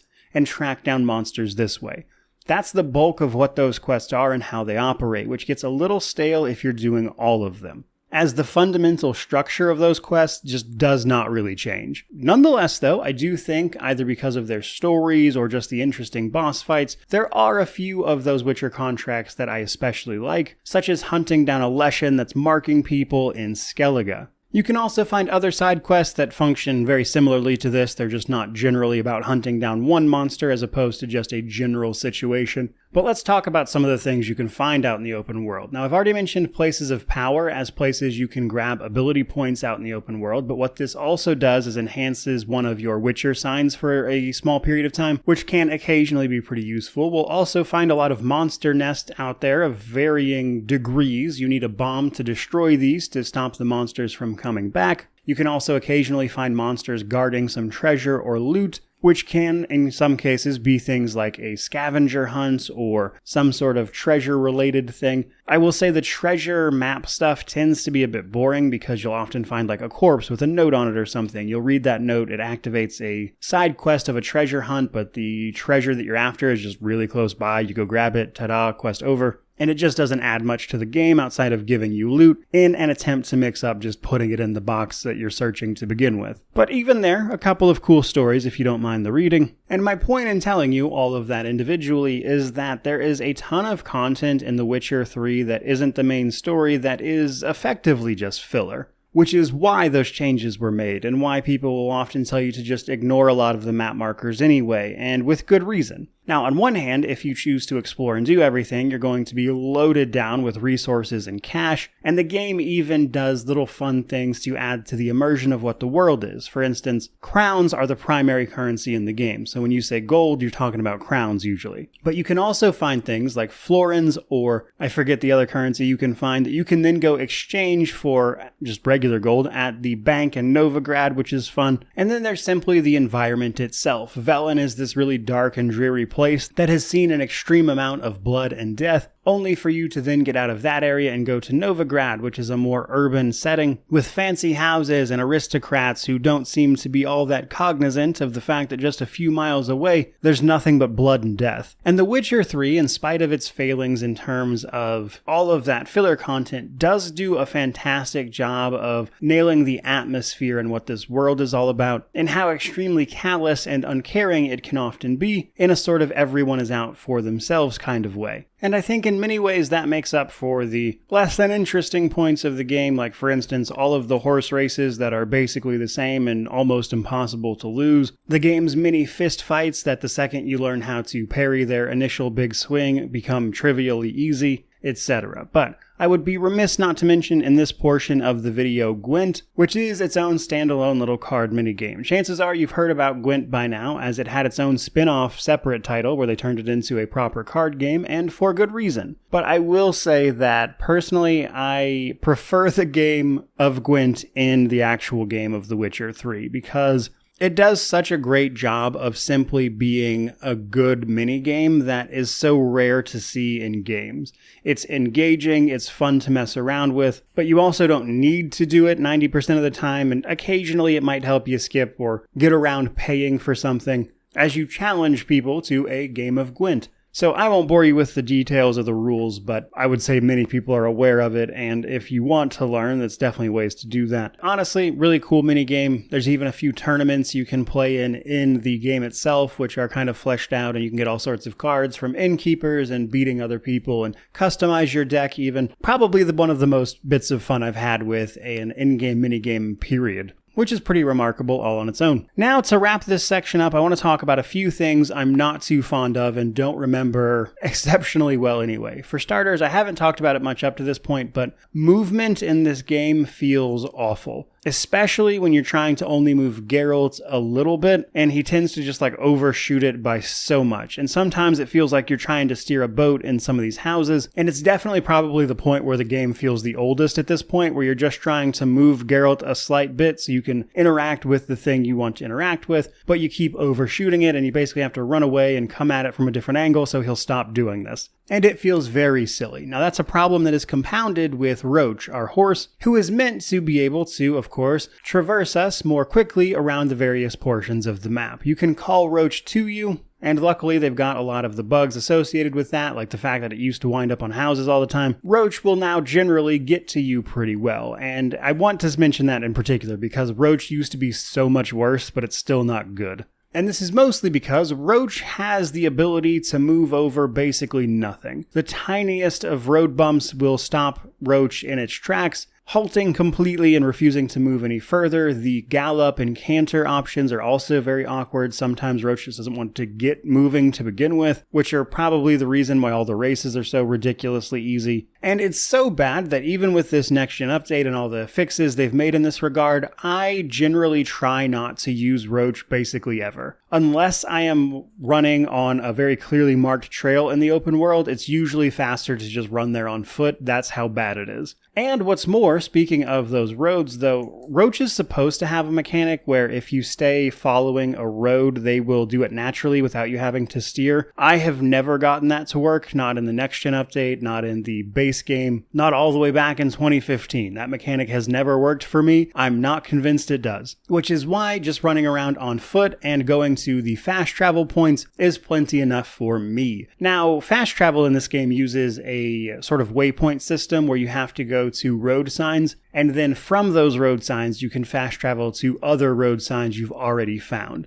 So you can't fast travel from anywhere, and you have to unlock the places you are going to first, which is, I think, fine, especially for a game this large. So in summation there's a lot of things I remember fondly about The Witcher 3. There's plenty of things I don't think have aged well at all, and that's kind of the mixed bag you get when you start playing games that are 10 years old, or just about 10 years old. Which I think sometimes we forget that The Witcher 3 is. But that brings us finally to the DLC. Now, normally this is where I talk about combat, but in this particular regard, I want to talk about the DLCs first. So, this game got 2 major DLCs, or expansions, Hearts of Stone and Blood and Wine. It also got a bunch of free DLC updates that add things like alternative looks. I think New Game Plus was actually one of them. But we're focused on the big expansions. So first up, we've got Hearts of Stone. The smaller of the 2, but still a very substantial portion of content, and this adds the upper right section of the map on the main area of Velen and Novigrad, which, by the way, don't go there early. You'll likely not do this until you finish the story, by the way, because the level requirement is kind of around that level you'd be when you finish the story to begin with,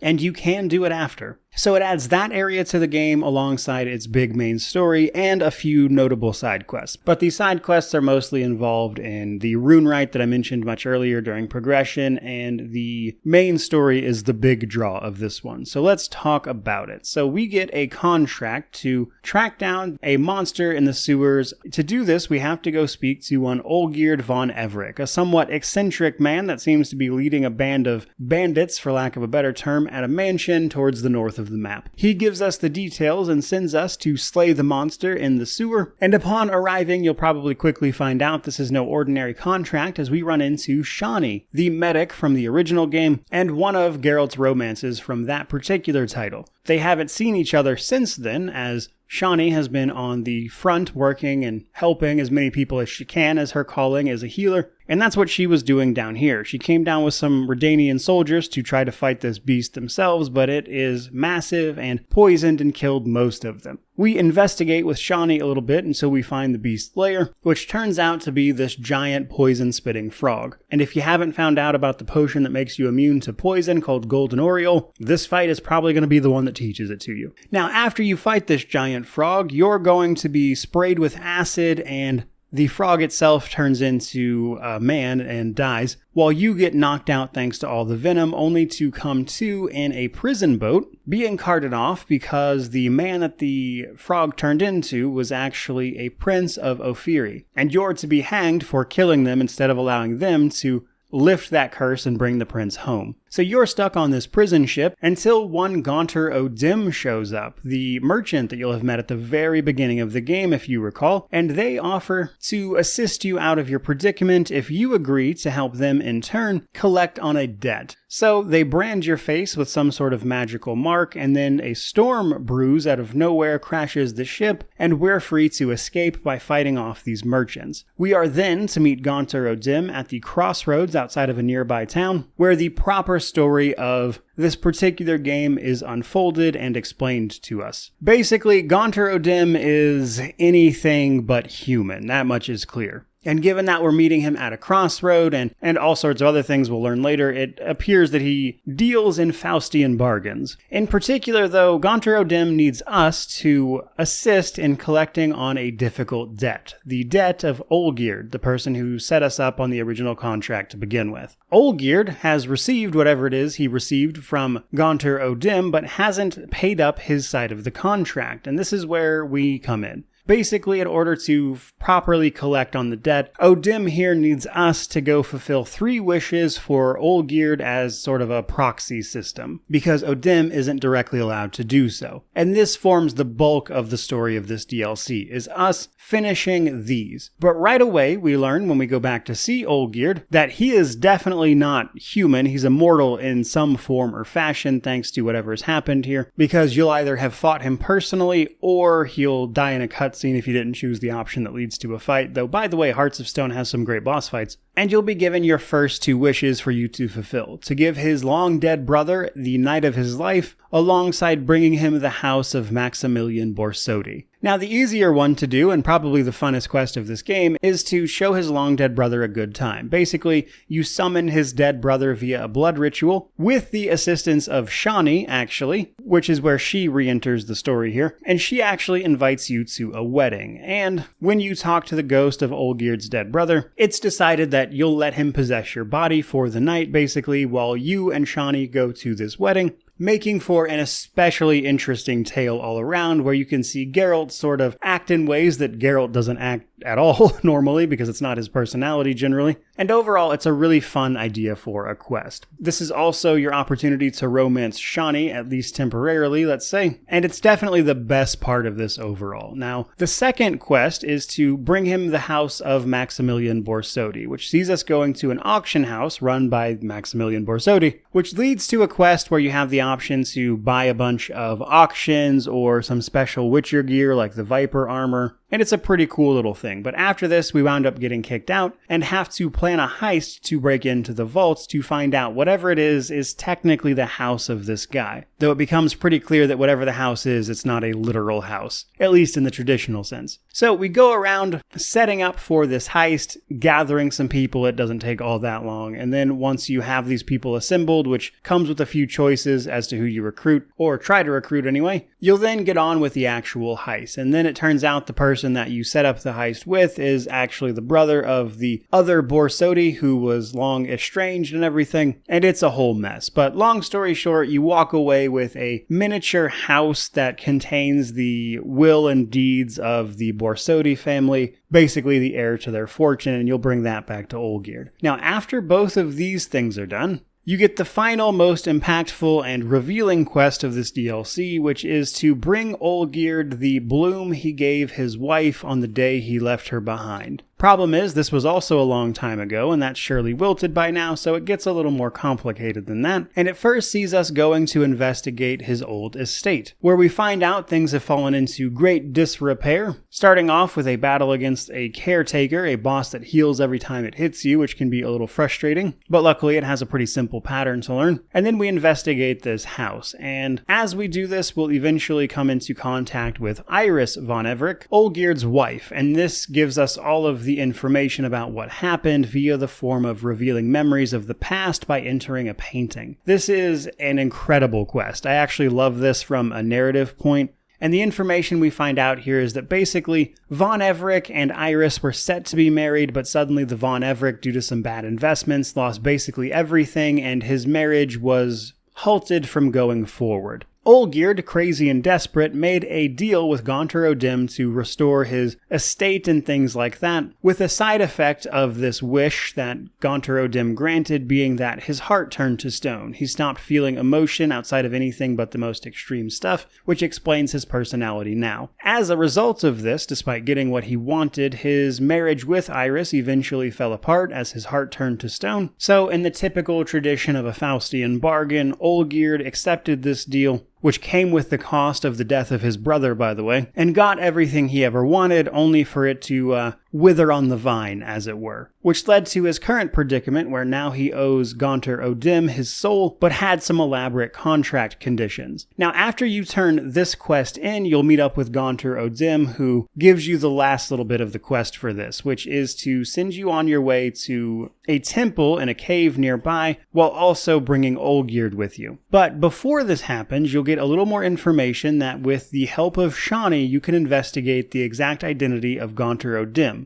While it's never explicitly revealed or explained, Gaunter O'Dim is effectively the devil. He's evil incarnate, as they sometimes call him. Everyone who learns of his true nature dies in some horrifically odd way, but it is possible to defeat him by beating him at a game, in a very traditional sort of outsmart the devil sort of way. But what I love about this DLC is the choice right at the end. You see, after doing all of this, and arriving at the temple where you're supposed to meet with Gaunter, it's time for Olgierd to pay up. The conditions of his contract have been fulfilled, including meeting him on the moon, which in this case happens to be a tiled representation of the moon, which is foreshadowed in the wedding quest. But you're then prompted with a decision to either help, or at least attempt to help, Olgierd get out of his contract, or to simply let Gaunter O'Dim do his thing. And the reason I love this choice so much is because they're both terrible people. It's a very much so situation where you are again choosing between two different forms of not good. Olgierd is a terrible person who was a bad person before he accepted this deal, which only made him worse. And then you have Gaunter O'Dim. Obviously some sort of evil entity that is probably unlikely to be ever fully explained, but again, very heavily implied to be the sort of devil of this world. And what's especially interesting about it, at least in my opinion, is that if you do that side quest where you're digging through all of that information, you find out that Gaunter O'Dim mostly preys on sinners and the like and sees them brought to justice. In fact, when you have conversations with Gaunter, he speaks of men like Olgierd who do terrible things with nothing short of disgust, whereas he doesn't ever really treat Geralt with anything but respect if you do the same. In fact, even going so far as to reward you for doing all this if you keep your word. So while you can technically side with Olgierd here, I personally usually don't, just because he's a terrible person who intentionally set you up. But make no mistake, Gaunter is obviously evil personified, so hardly the good guy here, but my point being that I usually leave him to die, and also I like Gaunter's reward more so even on the gamey side of things. There is that. And that's how that one wraps up. Very cool DLC, I liked the story, and the rune-write system. Then we have Blood and Wine. A massive DLC, and I would say one of the best DLCs ever made. A huge expansion, it is gigantic. It's every bit as large as one of the, I would say, main acts of the game, with a ton of fantastic side content, though the main story sees us responding to a post telling us that envoys from the Duchy of Toussaint are trying to find you, and you go to meet them only to discover that their Duchess would like to hire you to take down the Beast of Beauclair, some beast that is murdering people in the streets in the sort of whimsical land of Toussaint, which is all about knights errant and chivalry, as the two envoys you'll meet seem to personify as they are defending a village from bandits, which you can get involved in before heading on your way. Now, Blood and Wine does a lot more than Hearts of Stone does. Blood and Wine adds an entire map to the game as opposed to just expanding one, so we get the entire Duchy of Toussaint to explore, which comes with a few unique things. There's the new mutation system that I mentioned, there's the Grandmaster level of gear for your armor, which comes with set bonuses. There's a house that you'll get access to called Corvo Bianco that can be upgraded, and that serves as a place to sort of let Geralt retire, should you so choose. There's new types of open world content. There's a sort of tournament going on that you can win if you espouse the land's chivalric values and prove it via your choices during quests. You can earn access to a special sword called Erendite from the Lady of the Lake. So it's a very cool DLC is my point. But it starts out with us arriving in Toussaint only to be attacked by a giant. And once again, this DLC has some really cool boss fights. So this giant, it's possible to one-shot it if you can hit it in the eye with a crossbow bolt via that sort of barrel on its head.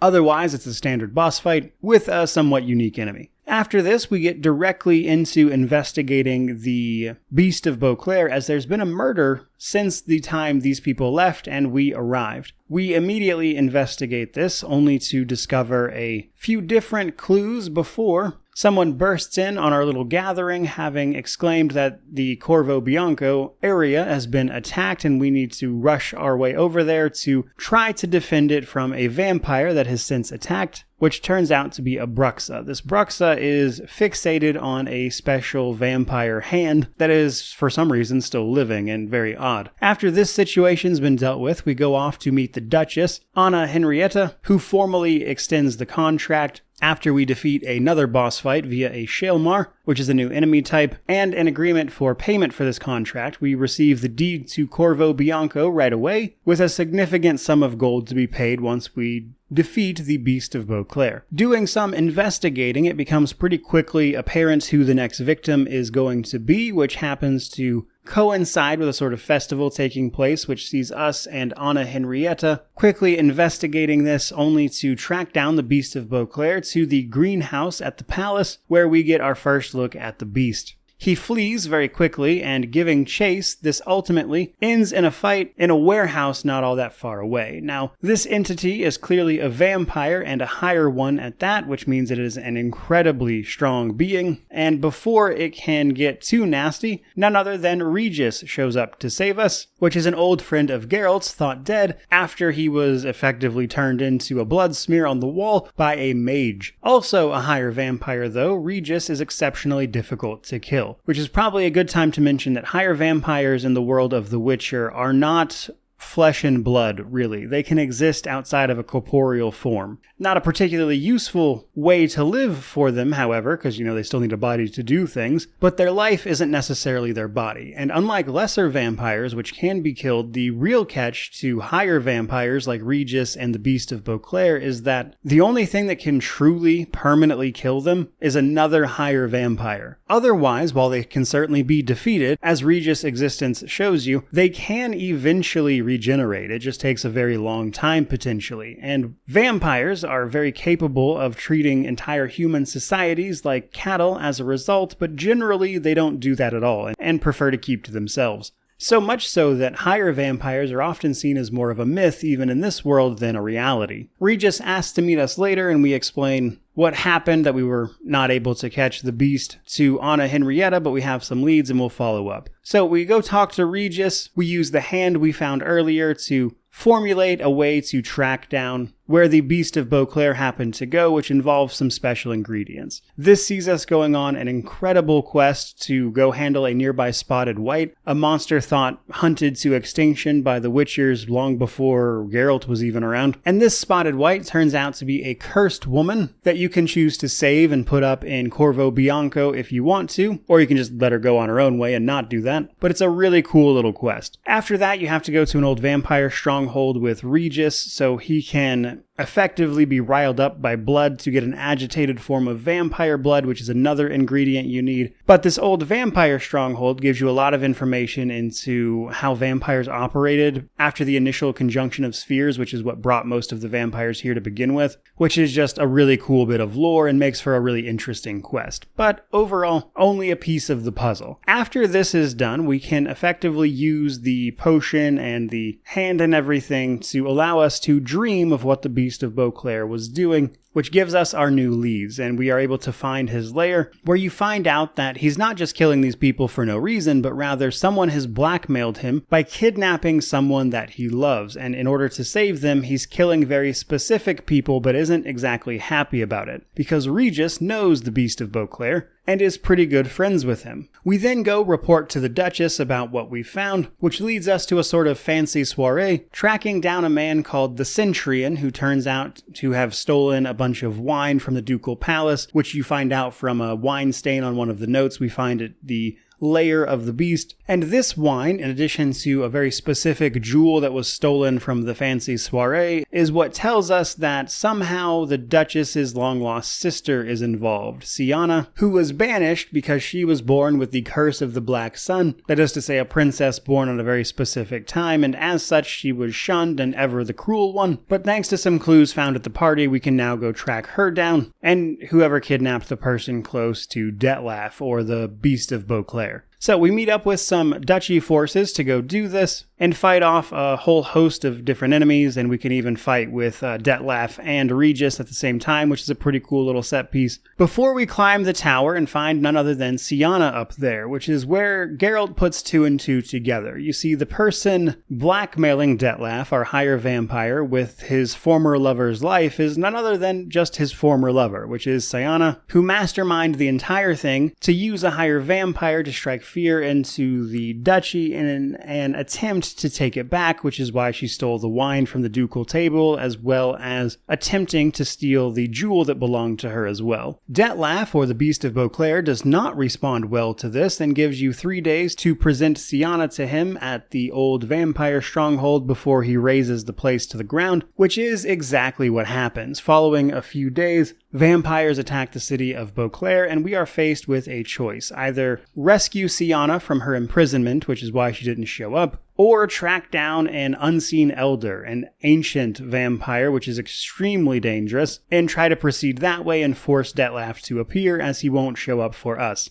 From this moment on, the choices you make affect the ending of this DLC. There's 3 different endings to this one, based on whether or not you manage to save or change anybody's mind. So if you go to see the Unseen Elder, you'll get a different set of boss fights and scenes. The Unseen Elder thing is really cool. I highly recommend you check that out at some point if you haven't. It's not a fight you can win. You will die if you mess that up. But the other option is to investigate Sienna's imprisonment, which will lead you to the Land of 1,000 Fables, a sort of elaborate bit of illusion magic that was used for the young princesses to have a fun place to play, but over time has degraded into a much more dangerous situation. So you can explore this Land of 1,000 Fables, which will have all sorts of pixies and things like the 3 Little Pigs, Little Red Riding Hood, etc. So a very, very cool little set piece of a quest where we have to rescue Sienna from this place, which is effectively acting as her prison, since it's a very difficult place to find. There's an item you can find here, which is the ribbon belonging to Sienna that also affects the ending of this one. But regardless of your choice here, you're going to wind up at the old vampire stronghold where you'll meet Detlef. If you didn't find the ribbon from 1,000 Fables and you brought Sienna here, she will die. Detlef will kill her. But if he does, you'll get the option not to fight him. Though if you did find that ribbon and save her life, you then have to fight the Beast of Beauclair, which is hands down the coolest boss fight in this entire game, so I don't want to spoil all of it, but it is incredible. Following that, you'll finally get your epilogue quest, which wraps up the various choices you'll have made along the way, and in this particular one, if you're going for the good ending, the last little bit you can do here is during this little epilogue quest, which will then lead to one of your 3 endings. So there's a bad ending where everybody dies, a sort of medium ending where only one person dies, and the best ending where it's a sort of happily ever after situation, but that one's pretty hard to get. And overall, I think Blood and Wine is the best of what The Witcher 3 has to offer. It introduces and utilizes all the systems they've built on up to that point, so a lot of things that annoy me about the base game feel better here, such as the combat, the gear progression, and even some of the side systems. So a lot of the map markers in this one actually have like little contracts associated with them, and then you can solve an elaborate quest involving 2 vineyards being pitted against each other. You can upgrade your own home and everything. So there's just a lot of really cool stuff Blood and Wine does that make it, in my opinion, a lot better than the base game, which is great because both Hearts of Stone and Blood and Wine can be accessed directly from the main menu without having to play through the rest of the game. And in that regard, I think Blood and Wine is probably better than everything else this game has to offer. And it is a very, very good time. So unsurprisingly, I like it a lot, not least of which because of its changes to the mutation system and a lot of the things that don't even have to do with the pretty cool story. Which finally brings us to the part I've been putting off, which is the combat section of this particular video. And combat with The Witcher 3 is a complicated one. Oftentimes you'll hear people call the combat of this game bad, and I don't wholly agree, but I do understand what they're trying to say, because what I will say for myself is that for the vast majority of this game, combat is too simple. Combat basically comes down to, even if you are engaging with all the systems, you simply put the oil on the appropriate sword that you're going to be using for either monster or humanoid to get the increase to your damage strikes. You then chug whatever potion is relevant to the situation. If it's a vampire you're fighting, you want black blood. If it spits poison, you want golden oriole. Thunderbolt is a great all-around potion. And then you cast the occasional Witcher sign based on what enemy it is. So Igni is pretty universally great because of how its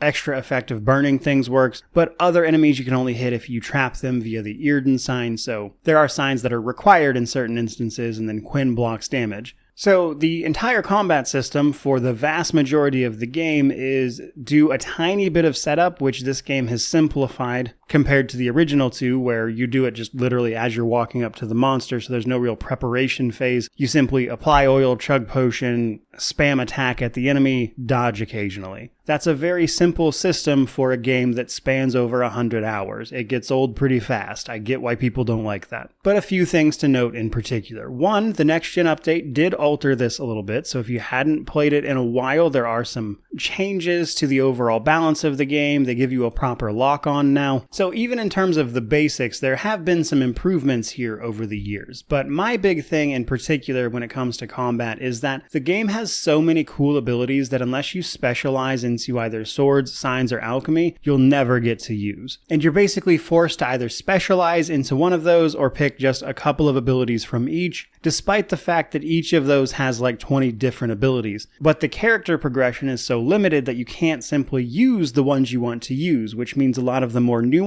stuff, like say focusing on strong attacks instead of light attacks, or honing in on adrenaline and how that interacts with signs via the rage management general ability that you can pick up, which lets you use your adrenaline points in combat that you'll gain to cast your signs in lieu of stamina, which it normally costs. So in many ways, I think combat is way too restrictive with what they're allowing you to do. And I think the reason for this is because if they were to give you all of these abilities, you would just be very overpowered, at least in terms of how the game is balanced now. But my issue with that in particular, though, is that you're going to have so many more ability points before you get to Blood and Wine than you can actually use on the abilities that you have to select from, which is why they gave that ability tree in Blood and Wine the cost of extra skill points. So personally, what I would have loved to see for combat here is them drop the skill requirement for the extra stuff from Blood and Wine, but keep that core system, just don't let it cost ability points, and then simply give you more ability slots to actually play around with the tools they've put into the game.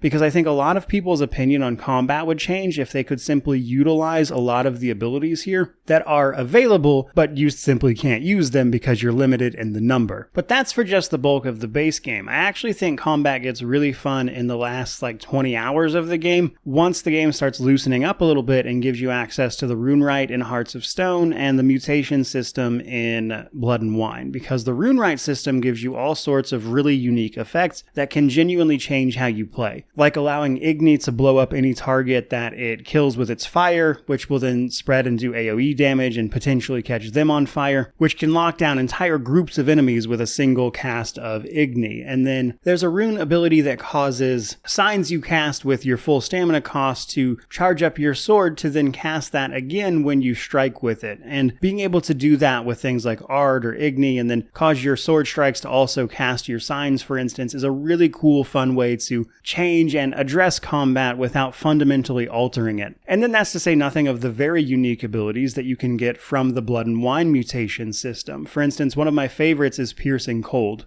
which, if you're running a very high sign intensity build, gives Ard a sort of % chance to just instantly kill basically anything, which can include some bosses. So you give a sign that is usually about making space for yourself, and then suddenly you turn it into this instant kill death machine with a single ability, provided you're running a certain type of build. And I think things like that are really, really cool. But because that comes so late in the game, most people are never going to see that. And thus, when people tell me that the combat from The Witcher is bad, I again see how they've arrived at that conclusion, because the base game kind of is that way. It's too simple for way too long. And while the changes they implement in the later part of the game could be enjoyed in New Game Plus potentially, that is again a very, very long time to wait to get to the fun part. Especially since, as cool as I think those additions to that system are, I don't think they fundamentally correct the core issue in my opinion, which is just that getting to use more of the abilities overall, rather than being so stingy with them, is really the game's main issue.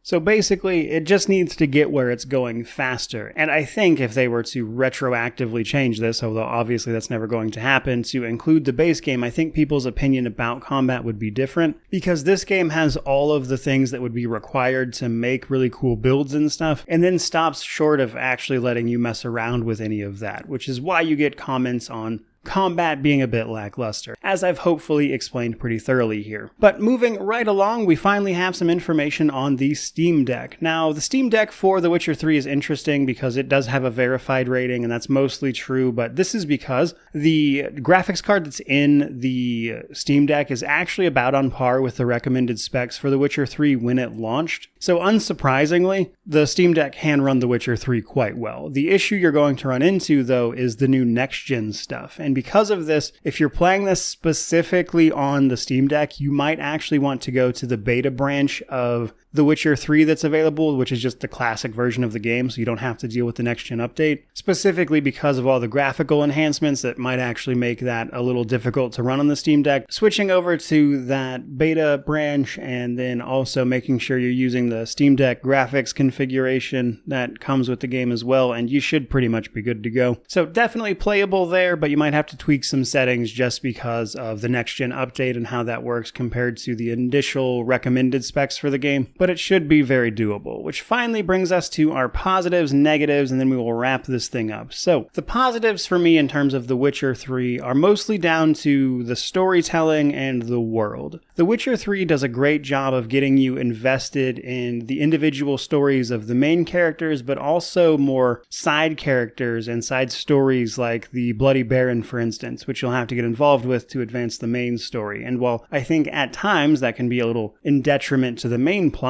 a ton of the stories in this game are simply really, really compelling and stuff you want to engage with and interact with to see how it plays out and ends up. And because of that, just the world of The Witcher as a concept and its take on sort of grim fantasy is, by extension, a very, very compelling world that I'm always down to explore. And exploring those bleak and morally gray decisions and crossroads is where The Witcher 3 shines. To this day, that holds up extremely well, even almost 10 years on, and in my opinion, it's the reason to play this game. But I also think there's a host of negatives that, as a result, start to show you that this is in fact an almost 10-year-old game. For starters, the combat for the bulk of the game is way too simple. There are progression systems around combat, but it feels like it's stretched out way too thin over a very long game, and the fact that it gets fun 20 hours from the end of it when you've already been at it for 100 is a real shame, honestly. Another weird thing to me is that the